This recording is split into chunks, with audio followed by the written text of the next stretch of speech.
Hey there, it's Walmart Chef Anthony Serrano, and welcome to the latest installment of our Walmart Chef series.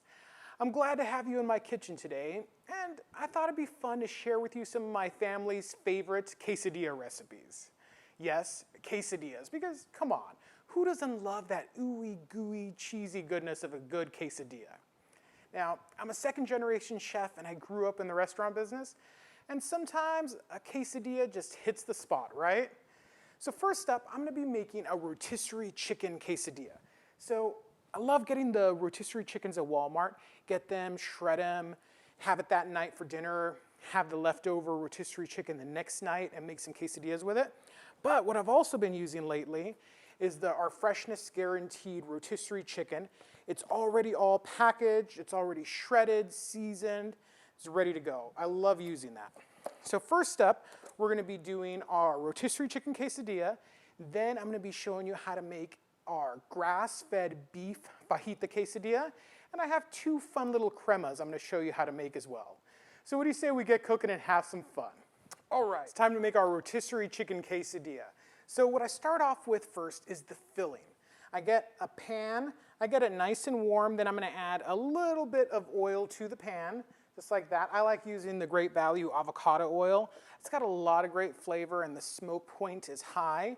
And what that means is if you use another oil, like an extra virgin olive oil in the pan and you get it really hot, it'll actually start smoking and it's going to change the flavor to something that we don't want. So I like using the avocado oil for this application. So we're going to get our oil nice and heated in our pan. You'll start seeing it's going to start shimmering. And when the oil starts shimmering, that means it's ready to go. So we're going to add in some corn. You can use fresh corn that you've already cooked, canned corn, frozen corn. Either one will work perfectly for this. Looks like our oil is just about ready. So I'm going to add in our black beans. So listen to that sizzle, sounds amazing. Add in our corn, just like that. I'm going to mix it up a little bit. Get that going around, all those great flavors. Then I'm going to add in our chicken. Like I said, this chicken has a lot of great flavors. I mean, it's rotisserie chicken, so it's already made amazingly and has great flavors to it. All these ingredients are cooked, so you just want to heat them up, get all those flavors nice and melded together. And then what I do as well is I add a little bit of the Great Value original taco seasoning, just to give it a little bit of flavor. So we're just going to sprinkle just a little bit on that, just on top. We're actually going to be using that as our main seasoning for all our food today. And then we're going to make our awesome crema that's going to go with it. So for this crema, it's got a lot of great flavor. It's a lot of fun. We start off with a little bit of mayonnaise, just like that. We're going to put the mayonnaise in our bowl. Then we're going to do some sour cream. Like I said, this is a crema, so we're going to have mayonnaise, sour cream in our crema. We're going to squeeze in a little bit of fresh lime juice. Lime juice is going to have a lot of great acidity to it. We're going to squeeze in that lime just like that. Want a good amount in there. Once we've got our lime in there, we'll add in some red onions. So get those red onions, just a little bit in there, adds some great flavor to it. Next, we'll add in some cilantro. Now, not everyone's a big fan of cilantro, so I normally leave the pieces a little bit bigger in there, tear them just a little bit, bring out all those great cilantro flavors. But I leave them a little bit bigger, so in case you have someone coming over who's not a huge fan of cilantro, they can easily pick it out. Once we start getting it mixed, I'm going to add in some more of that taco seasoning. A lot of great flavor to it, like I said. It's going to give it a little zip too, which is always great. I normally garnish it with a little bit more of our cilantro just on top to make it pretty, right? I like using a nice non-stick pan like that. We're going to turn on the heat. Then I'm going to add a little bit of butter to our pan. So we want that butter to start melting in the pan. And move that around just like that. Get all those great butter flavors going. And next, we're going to grab our tortillas. Now, I'm just using the low-carb flour tortillas here, the Great Value ones. But you can use the regular Great Value tortillas, the wheat tortillas, whatever your tortilla preference is. Really won't affect the overall flavor of this quesadilla too much. Here we go like this. what I want to do is I want to mix that butter around using the tortilla. Now, I'm a professional, so you can always use tongs if you want, but I want to move that tortilla around there. It's going to be a little bit warm, so be careful. Like I said, if you feel more comfortable using tongs. What I want to do is I want to have that butter coating the bottom of the tortilla. And we don't want to crisp it up too much. We just want to start basting the bottom of the tortilla.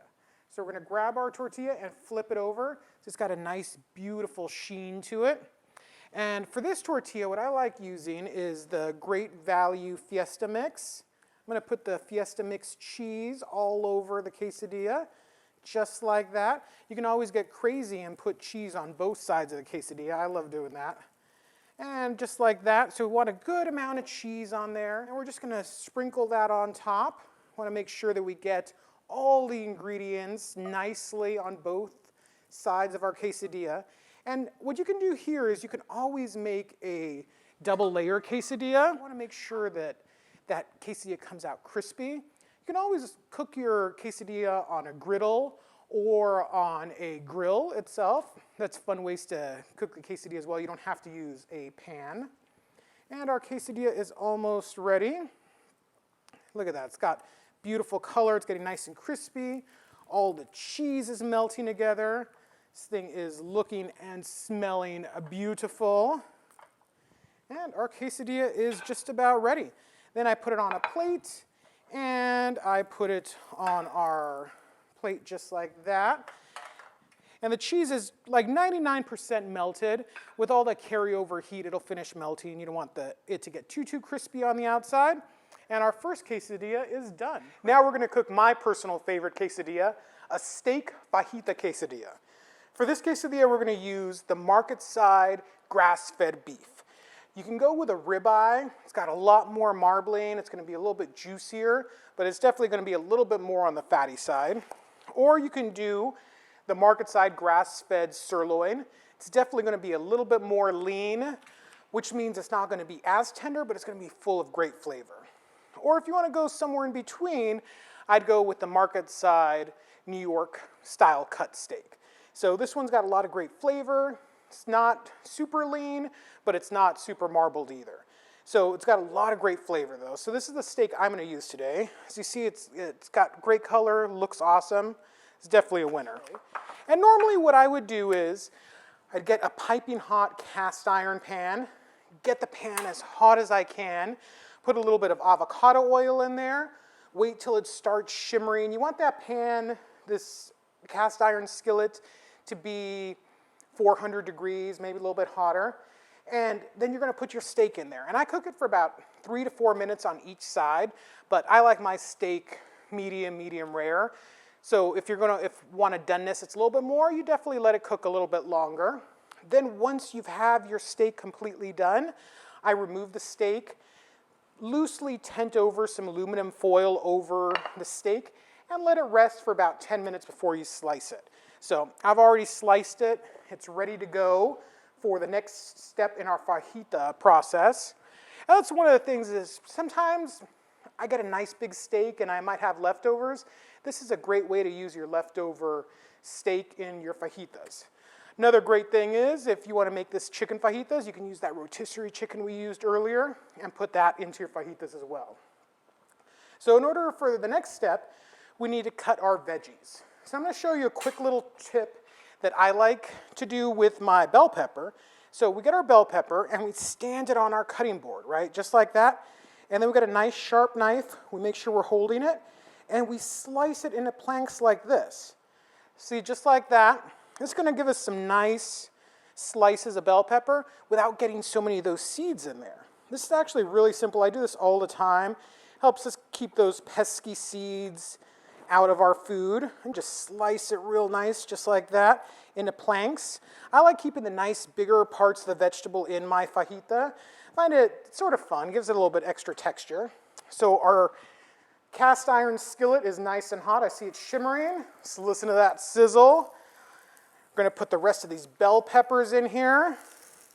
And what I do is I just put all this in there. We just want it to start cooking a little bit. We want it to caramelize.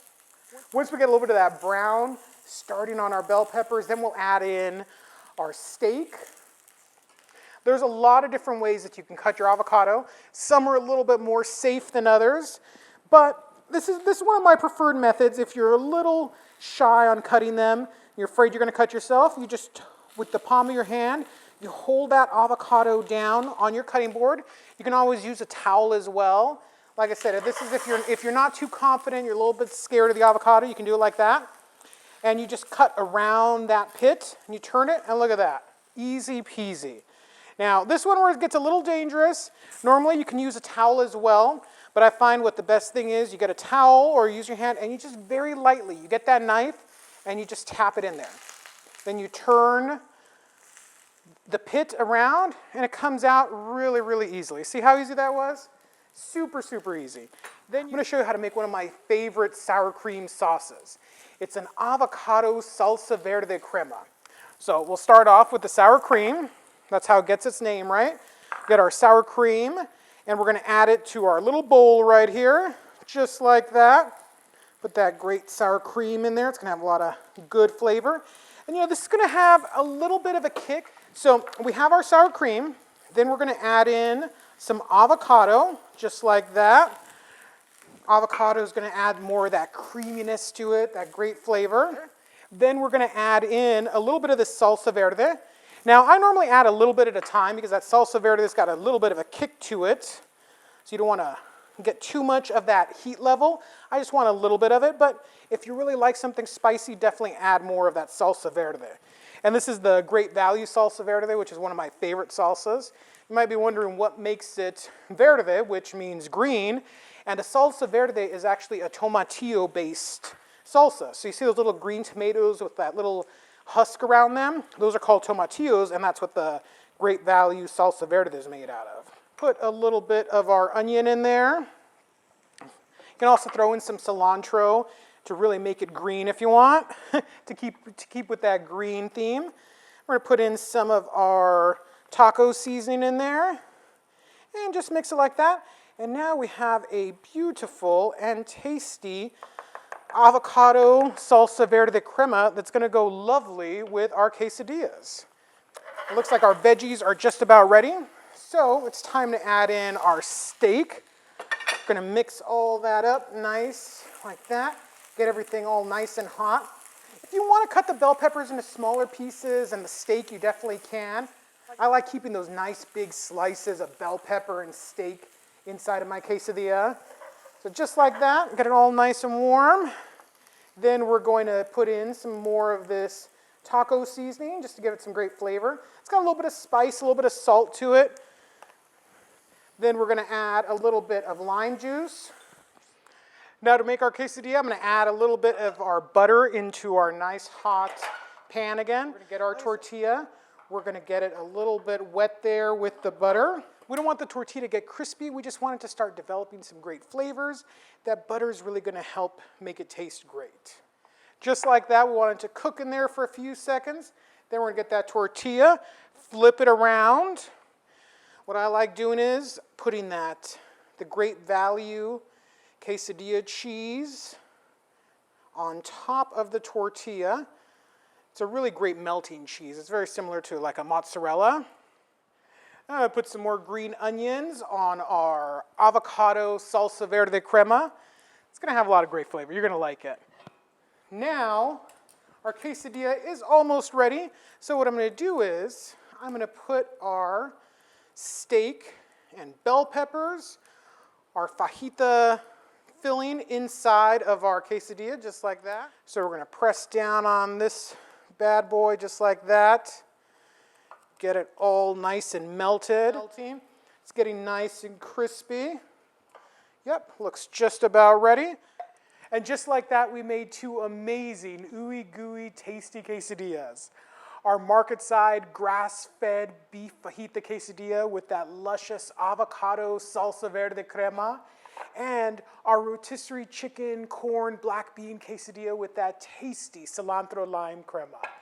If you think you missed a step, don't worry. I'll be posting the entire recipe in the comments. Or if you have any questions or suggestions for the next installment of our Walmart Chef series, put those in the comments as well. We've been loving all the great feedback we've been getting from you. Until next time, stay safe and keep on cooking.